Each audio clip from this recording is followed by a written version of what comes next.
आशा करती हूँ आप सभी अच्छे होंगे, स्वस्थ होंगे, खुश होंगे और अपनी पढ़ाई भी अच्छे से कर रहे होंगे। तो जैसा कि आप सभी जानते हैं, मैं हूँ आपकी हिंदी की अध्यापिका रजनी उपाध्याय और मैं स्वागत करती हूँ आप सभी का आईसीटी वर्चुअल क्लासरूम में। और आज हम यहाँ पर एकत्रित हुए हैं पढ़ने के लिए क्लास 11th की हिंदी।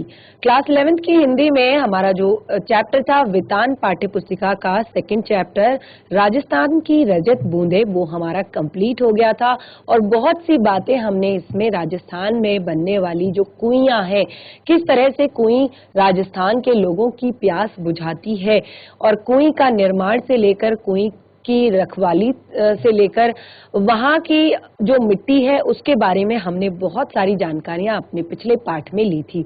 आज हम पढ़ेंगे इसी पाठ्य पुस्तिका यानी कि आपकी वितान जो पाठ्य पुस्तिका भाग 1 है उसका चैप्टर नंबर 3 आलो आंधारी। तो आलो आंधारी जो ये चैप्टर है, ये बेबी हलदार जो है उनकी आत्मकथा है, यानी कि जो लेखिका है उनकी आत्मकथा ही इस पाठ में लिखी गई है। तो आलो आंधारी इसका अर्थ होता है अंधेरे से उजाले की तरफ।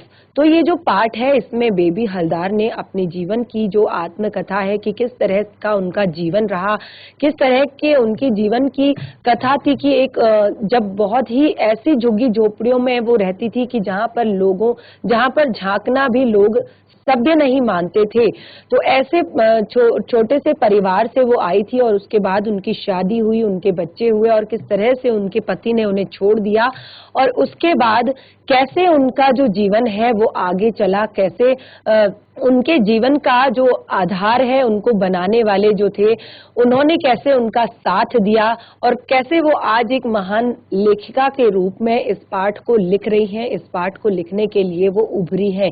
तो पूरी जीवन की गाथा उनकी इस पाठ में लिखी गई है और पाठ परीक्षाओं की दृष्टि से भी बहुत ही ज्यादा महत्वपूर्ण है और बहुत ही ज्यादा इंटरेस्टिंग है, बहुत ज्यादा प्रेरणादायक है कि एक छोटे से घराने से आकर एक बिल्कुल भी पढ़ी लिखी ना होकर भी लेखिका ने इतनी सारी चीजें अपने जीवन में कैसे की, अपने जीवन को कैसे संभाला, अपने बच्चों को कैसे पाला, अपने परिवार को कैसे संभाला। तो ये सारी चीजें बहुत ही ज्यादा प्रेरणादायक भी हैं आज के टाइम के लिए, क्योंकि जब हम सारी चीजों में बहुत ही ज्यादा सुख संसाधनों में हम लिप्त होकर भी बहुत सारे जो काम हैं जिन्हें हम कर सकते हैं हम नहीं कर पाते हैं। तो ये बहुत ही ज्यादा प्रेरणादायक चैप्टर है। हम शुरू करेंगे फिर आज का सेशन, चलेंगे स्मार्ट बोर्ड की तरफ। सभी बच्चे ध्यानपूर्वक पढ़ेंगे।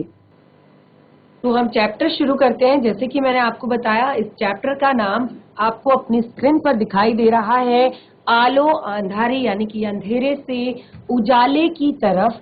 इसमें इस पाठ का अर्थ बताया गया है। यहाँ पर उन्होंने अपने जीवन के बारे में बताया है, ये उनकी आत्मकथा है। तो यहाँ पर लेखिका लिखती हैं, जब मैं अपने किराए के मकान में रहती थी सब समय सोचती रहती थी कि काम न मिला तो बच्चों को क्या खिलाऊंगी, कैसे उन्हें पालूंगी पोसूंगी। मैं स्वयं एक घर से दूसरे घर काम खोजने जाती और दूसरों से भी काम जुटाने के लिए कहती। तो लेखिका अब उस समय के बारे में बात कर रही हैं जब वो एक किराए के घर में रहती थी, यानी कि वो उनके पति ने उन्हें त्याग दिया था और वो अकेले एक किराए के घर में रहती थी। और वो कहती हैं कि मैं हर समय सोचती रहती थी कि काम न मिला तो बच्चों को क्या खिलाऊंगी, कैसे उन्हें अपने बच्चों को पालूंगी, कैसे पोसूंगी। और वो कहती है मैं स्वयं भी दूसरों के घरों में काम खोजने जाती थी, क्योंकि वो इतनी ज्यादा पढ़ी लिखी नहीं थी कि वो किसी अच्छी जगह पर काम कर सके, यानी कि ज्यादा पैसे एक साथ कमा सके। तो वो घरों में काम खोजने जाती और दूसरों से भी काम जुटाने के लिए कहती थी। और जो भी उनकी जान पहचान के लोग थे जिन्हें वो थोड़ा बहुत जानने लगी थी, उनसे भी वो कहती थी कि मेरे लिए थोड़ा बहुत काम देखना कि कहीं पर मेरे लायक कोई काम होगा। तो मुझे यह चिंता थी कि महीना खत्म होने पर घर का किराया देना होगा, क्योंकि उन्हें ये भी चिंता थी कि जैसे ही ये महीना खत्म होगा तो उन्हें घर का किराया भी देना है। पता नहीं इससे कम किराए में कोई घर मिलेगा या नहीं। तो लेखिका कहती हैं कि मैं ये भी नहीं जानती थी अभी तक कि क्योंकि उनके लिए किराया देना भी बहुत मुश्किल हो रहा था।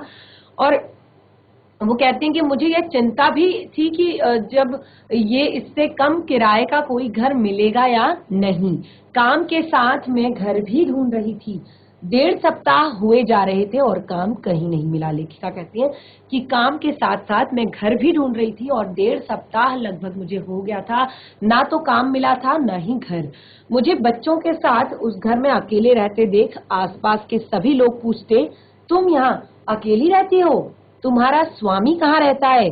तुम कितने दिनों से यहाँ हो? तुम्हारा स्वामी क्या करता है? तुम क्यों यहाँ क्या यहाँ अकेले रह सकोगी?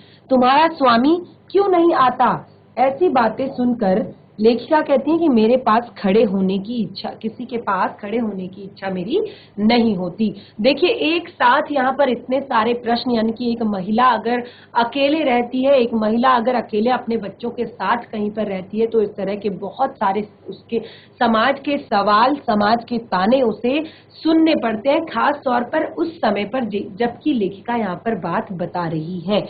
तो आज के समय में भी ऐसा नहीं है कि ऐसी चीजें नहीं होती हैं, लेकिन बहुत कम शायद हो गई है।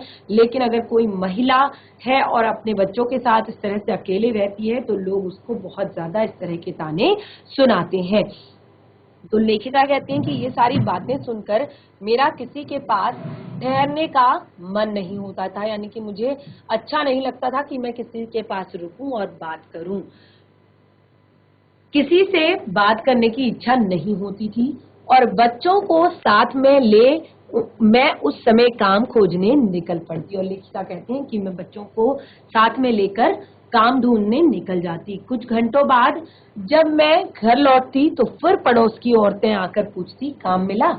फिर मेरे चेहरे का भाव देखकर कोई ना कोई मुंह से चुक चुक आवाज निकाल कहती, मिल जाएगा, इधर उधर ढूंढने ढांढने से मिल ही जाएगा। मैं उनकी बातें अनसुनी करके अपने बच्चों की बातें करने लगती। तो लेखिका कहती हैं कि फिर जो आसपास की लेडीज है, जब मैं काम ढूंढने के से आती और जब आसपास की महिलाएं पूछती, तो फिर वो किसी न किसी तरह बात बनाती महिलाएं और कहती कि मिल जाएगा, कोई बात नहीं। मेम साहब की कोठी के सामने की एक कोठी में, तो अब लेखिका अब आगे की बातें बताती है। मेम साहब की कोठी के सामने एक सुनील नाम का 30-32 साल का युवक मोटर चलाता था और वह मुझे पहचानता था और इसीलिए मैंने उससे अपने काम के बारे में कह रखा था। तो कुछ, क्योंकि जैसे कि लेखिका ने बताया कि मैं जाती थी और दूसरों को भी मैंने कहा था कि कहीं पर काम अगर मुझे मिलेगा तो मेरे लिए काम बताना। तो वो कहती हैं कि जो मेम साहब थी, उनकी कोठी के सामने एक लड़का जो रहता था, वो मोटर चलाता था, यानी कि गाड़ी चलाता था और वो मुझे जानता था, इसीलिए मैंने अपने काम के बारे में उसे बताया था कि मेरे लिए कोई काम ढूंढकर मुझे बताना। एक दिन रास्ते में मुझे देखकर उसने पूछा, क्या तुम उस कोठी में अब काम नहीं करती? मैंने कहा, मुझे उस कोठी को छोड़े तो 1.5 सप्ताह हो गया है, अभी तक मुझे कोई काम नहीं मिला। वह बोला, ठीक है, मुझे काम के बारे में कुछ पता चलेगा तो बताऊंगा। 1-2 दिन बाद दोपहर को बच्चों को खिला पिलाकर मैं उनके साथ सो रही थी। सुनील आया और बोला, क्यों, काम मिला? मैंने कहा, नहीं, अभी तक कुछ नहीं मिला। तो वह बोला, चलो मेरे साथ। मैंने पूछा, कहाँ? तो वह बोला, काम करना है तो मैं तुम्हें लिए चलता हूँ, बाकी बातें तुम स्वयं वहां जाकर कर लेना। तो जो लड़का था सुनील, उसने लेखिका कहती हैं कि वो मुझे लेकर गया और बोला कि मैं तुम्हें सिर्फ उनसे मिला देता हूँ जहां पर तुमने काम करना है, बाकी तुम बातें स्वयं कर लेना। उसकी बात सुन मैं फौरन उसके साथ निकल पड़ी। वहां पहुंचकर सुनील ने गेट के बाहर लगी बेल बजाई तो उस घर के साहब बाहर आए। उस घर में एक बुजुर्ग व्यक्ति रहते थे, तो वो बाहर आए। उन्होंने सुनील ने उससे कहा, सर आपने कहा था ना, मैं इसे ले आया हूँ। उन्होंने मुझसे पूछा, तुम बंगाली हो? मैं बोली, हाँ। इसके बाद काम के बारे में बातें हुई। उन्होंने कहा, देखो, यहाँ जो औरत काम करती थी उसे मैं 800 रुपए देता हूँ, तुम्हारे पैसों के बारे में तुम्हारा काम देखकर बताऊंगा। मैं बोली, ठीक है, यहाँ कितने बजे आने से ठीक होगा? उन्होंने कहा, तुम जितनी जल्दी आ सको, क्योंकि मैं बहुत सवेरे उठता हूँ। मैं बोली, मुझे तो जाकर बच्चों के लिए खाना बनाना होता है, मैं 6-7 बजे तक आऊंगी। इतना कहकर मैं चलने लगी तो मुझे पता लगा वे पैसों के बारे में कुछ कहना चाहती हैं। तो लेखिका कहती है कि जब मैं वहां से चलने लगी तो मुझे लगा कि वो पैसों के बारे में कुछ कहना चाहते हैं। सुनील जाने को तो हुआ तो उससे मैंने थोड़ा रुक जाने को कहा। वह बोला, तुम बात करके आ जाना, मैं चलता हूँ।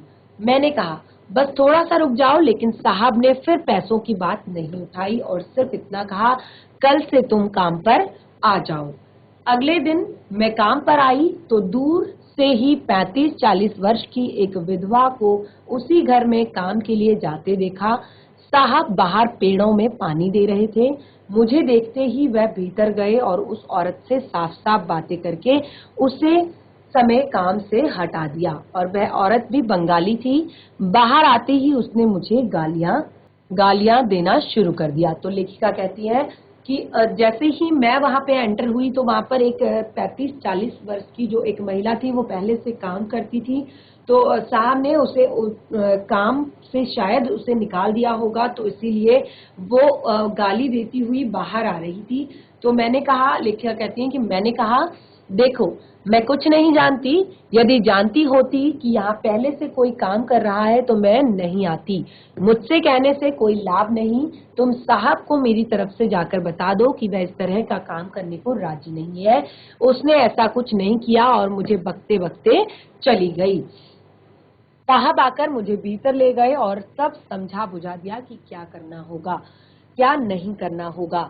बस उस दिन से मैं अपने मन से खाना वाना बनाकर रोटियां टेबल पर रख कर घर जाने लगी। मेरा काम देखकर घर के सभी आश्चर्य करते। एक दिन साहब ने पूछा, तुम इतना ढेर सारा काम इतने कम समय में और इतनी अच्छी तरह से कैसे कर लेती हो, कहाँ से सीखा तुमने यह सब? मैंने कहा, घर के काम में मुझे असुविधा नहीं होती क्योंकि बचपन से अभ्यास है। बचपन से ही मैंने बिना माँ के रही हूँ और मेरे बाबा भी सब समय घर पर नहीं होते थे, इस कारण मेरा पढ़ना लिखना भी नहीं हो सका। तो लेखिका ने अपने पढ़े लिखे ना होने का कारण भी बताया कि क्यों वो पढ़ी लिखी नहीं है, क्योंकि बचपन में ही उनकी माता का देहांत हो गया था और अक्सर उनके पिताजी भी घर से बाहर रहा करते थे। घर का सारा काम बचपन से ही वह संभाला करती थी, तो इससे उनको काफी अच्छी प्रैक्टिस और काफी कम समय में बहुत अच्छा काम करने की एक अभ्यास हो गया था। और आज वही अभ्यास उनके जीवन में इस तरह से काम आ रहा था। तो लेखिका कहती है, मैं इसी तरह रोज सवेरे आती और दोपहर तक सारा काम खत्म करके चली जाती। बीच बीच में साहब मेरे बारे में इधर उधर की बातें पूछ लेते। एक दिन उन्होंने मेरे बच्चों की पढ़ाई लिखाई के बारे में पूछा तो मैंने कहा, मैं तो पढ़ाना चाहती हूँ लेकिन वैसा सुयोग कहाँ, फिर भी चेष्टा करूंगी तो ही बच्चों के लिए करूंगी ही बच्चों के लिए। तो लेखिका कहती है कि मैंने साहब से कहा कि मैं तो पढ़ाना चाहती हूँ लेकिन ऐसा सुयोग नहीं बन पा रहा है, लेकिन फिर भी मैं चाहूंगी कि मेरे बच्चे पढ़ें। तो उन्होंने एक दिन फिर बुलाकर कहा कि तुम अपने लड़के और लड़की को लेकर आना, यहाँ एक छोटा सा स्कूल है, मैं वहाँ बोल दूंगा, तुम रोज बच्चों को वहाँ छोड़ देना और घर जाते समय अपने साथ लेकर जाना।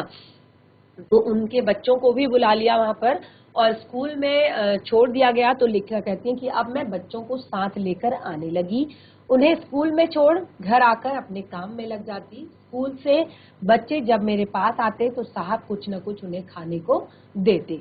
अब मैं सोचने लगी कि मुझे कहीं और काम करना चाहिए, कहीं और भी काम करना चाहिए, क्योंकि इतने पैसों से मैं क्या बच्चों को पालूंगी पोसूंगी और क्या घर का किराया दूंगी।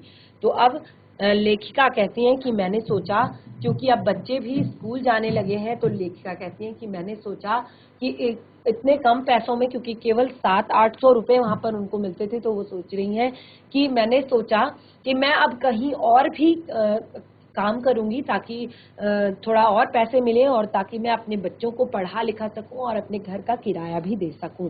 मैंने साहब से कहा कि यदि उन्हें पता चले कि किसी को काम करने वाले की जरूरत है तो मुझे बताएं। उन्होंने कहा कि आसपास पता कर वह मुझे बताएंगे, लेकिन मुझे अब कहीं काम ढूंढने नहीं जाना है, फिर भी मुझे अपना यह घर तो छोड़ना ही होगा। यह सोचकर मैं अपने दादा लोगों के आसपास ही घर ढूंढने गई। तो लेखिका कहती हैं कि उन्होंने कहा कि आसपास पता करके वो मुझे बताएंगे, लेकिन मुझे अब कहीं काम ढूंढने नहीं जाना है। उन्होंने कहा कोई बात नहीं, अब आपको कहीं पर भी काम ढूंढने जाने की जरूरत नहीं है, लेकिन फिर भी आसपास कहीं मिलता है तो मैं जरूर बताऊंगा।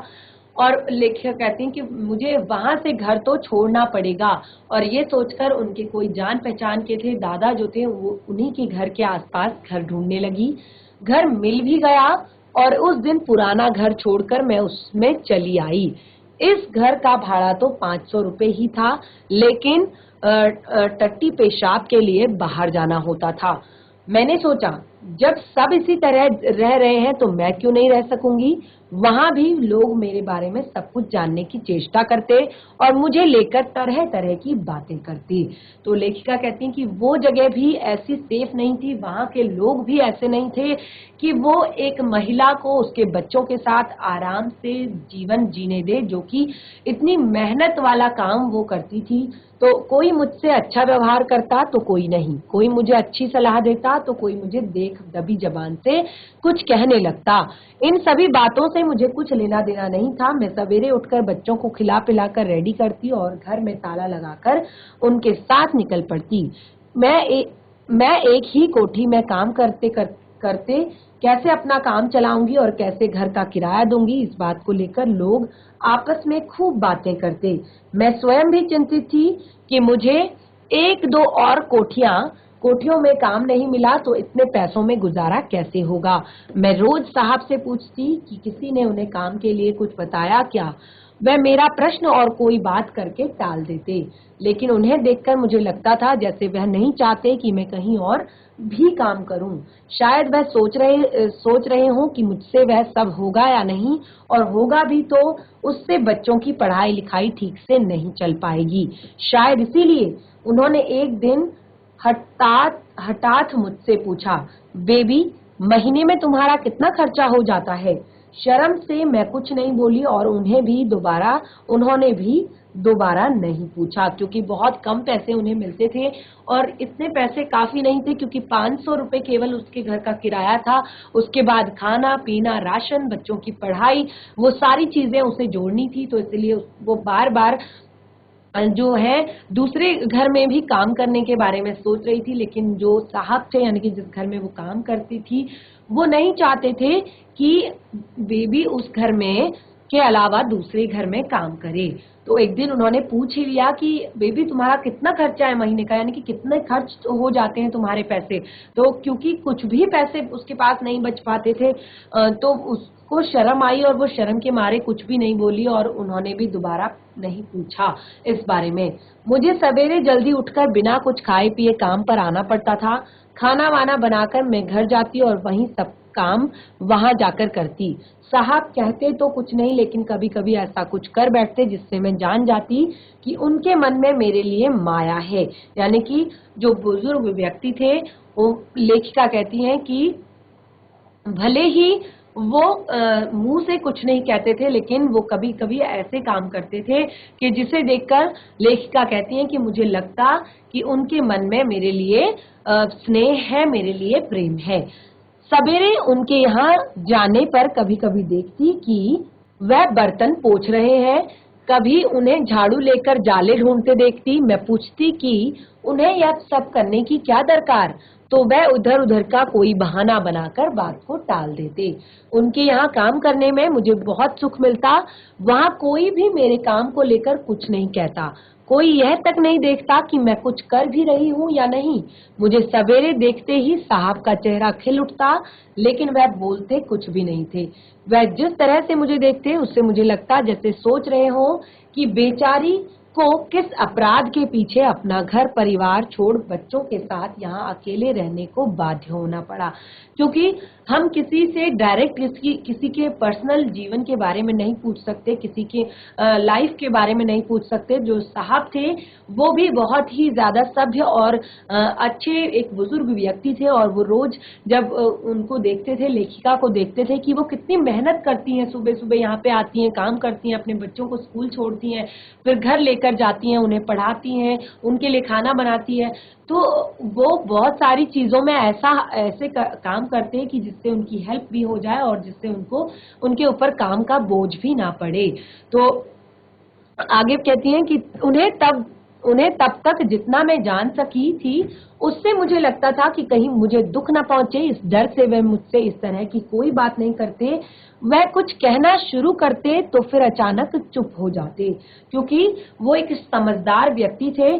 तो जैसे कि मैंने बताया कि वो डायरेक्ट कभी किसी से कोई उनके जीवन से जुड़ा हुआ ऐसा प्रश्न जिससे कि उन्हें दुख पहुंचे, वो उनसे नहीं पूछते थे। लेकिन लेखिका कहती हैं, कुछ दिनों बाद एक दिन हठात उन्होंने पूछा, अच्छा बेबी, यह तो बताओ कि यहाँ से जाकर तुम करती क्या हो? मैंने कहा कि जाते ही खाना बनाने में लग जाती हूँ और साथ ही साथ बच्चों को नहलाती धुलाती हूँ, फिर उन्हें खिला पिलाकर सुला देती हूँ।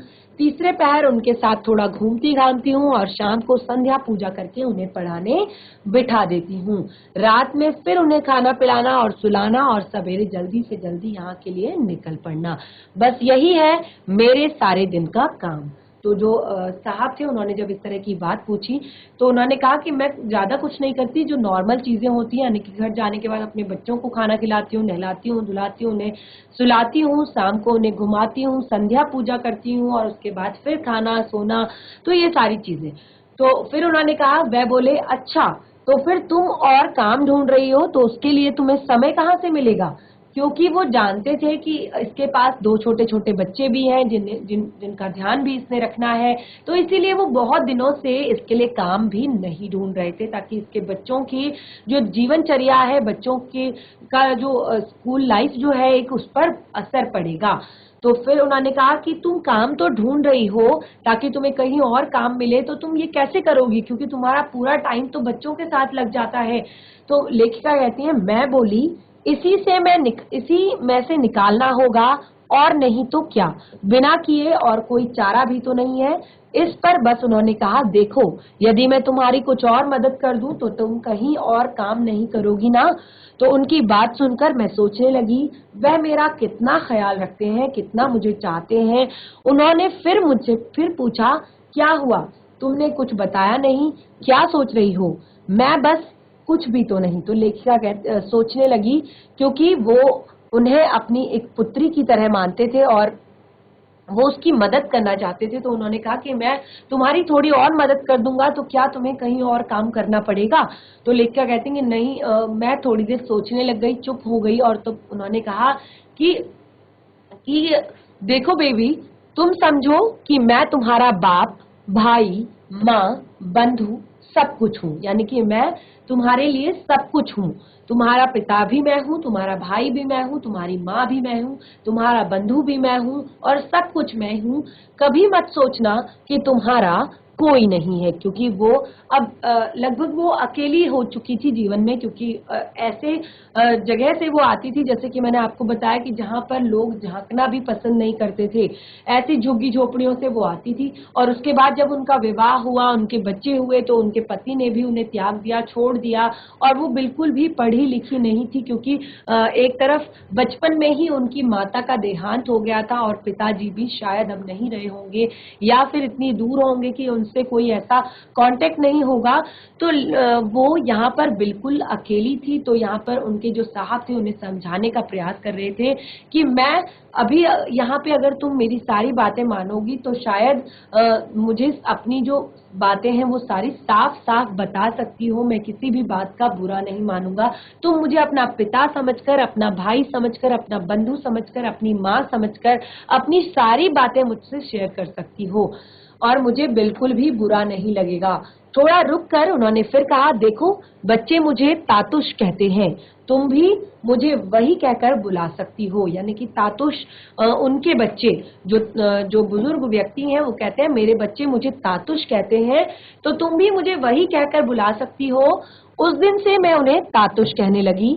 मैं तातुश कहकर उन्हें बुलाती तो वह बहुत खुश होते और कहते, तुम मेरी लड़की जैसी हो, इस घर की लड़की हो, कभी यह मत सोचना कि तुम पराई हो।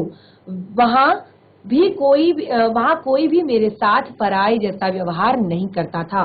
तो अब लेखिका बताती हैं तातुश की फैमिली के बारे में कि तातुश के 3 लड़के थे। उसे उस समय तक मैंने एक ही को देखा था और उनका सबसे छोटा लड़का था।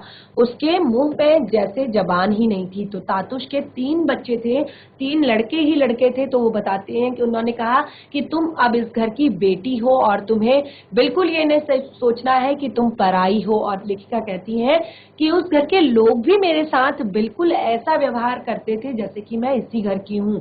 और तातुश के 3 बच्चों में से अभी उन्होंने एक को ही केवल देखा था जो सबसे छोटा था। और लेखिका कहती है वो इतना शांत था, ऐसा लगता था जैसे उसके मुंह में जबान ही नहीं हो। मैं किचन में काम कर रही होती तो तब भी चाय बनाने के लिए मुझसे ना कहकर वह स्वयं अपनी चाय बना लेता। उसकी आदत ही कम बोलने की थी। मुझसे तो क्या, वह किसी से भी ज्यादा बात नहीं करता था। तातुश ने एक दिन बताया कि उनका बड़ा लड़का आ रहा है। उन्होंने कहा, मेरा बड़ा लड़का मानो तुम्हारा बड़ा भाई। तो तातुश को बता रहे थे कि अब मेरा बड़ा लड़का भी आ रहा है और मानो तुम्हारा बड़ा भाई आ रहा हो। तातुश की इस तरह की बातें सुनकर मुझे बहुत अच्छा लगता। मैं सोचती कि सचमुच ही वह मुझे बहुत चाहते हैं। 2-1 दिन बाद मैं सवेरे काम कर रही थी तो तातुश ने बुलाकर कहा, बेबी तुमने क्या घर बदल लिया है? मैंने हाँ कहा तो वह बोले, तुमने घर बदला और मुझे बताया तक नहीं। मुझे चुप देखकर उन्होंने कहा, तुमने यह ठीक नहीं किया बेबी। मैंने सोचा सचमुच ही मुझसे भूल हो गई, एक बार बताना तो चाहिए ही था। मेरे न बताने से उन्हें दुख हुआ तो मालूम पड़ गया, लेकिन यह समझ नहीं आया कि उन्हें पता कैसे चला। स्वयं उन्होंने यह कहकर बात साफ कर दी कि सुनील ने उन्हें बताया। यानी कि जो लेखिका का जो जानने वाला जो लड़का था सुनील, जो लेखिका को उस घर में लेकर आया था, शायद उसी ने इस बारे में तातुश को बताया होगा। तो मैं अभी सोच रही थी कि सुनील को कहां से पता चला होगा कि तातुश ने फिर से कहा, सुनील तुमसे मिलने तुम्हारे पुराने घर गया था और वहां तुम्हें न देखकर आसपास के लोगों से पूछा तो पता चला तुम कहीं और चली गई हो। तातुश ने आगे बताया कि वह सवेरे वह दूध लेने गए थे तो वहां सुनील मिला था और उन्हें देखकर सुनील ने पूछा कि क्या बेबी अब आपके यहाँ काम नहीं करती?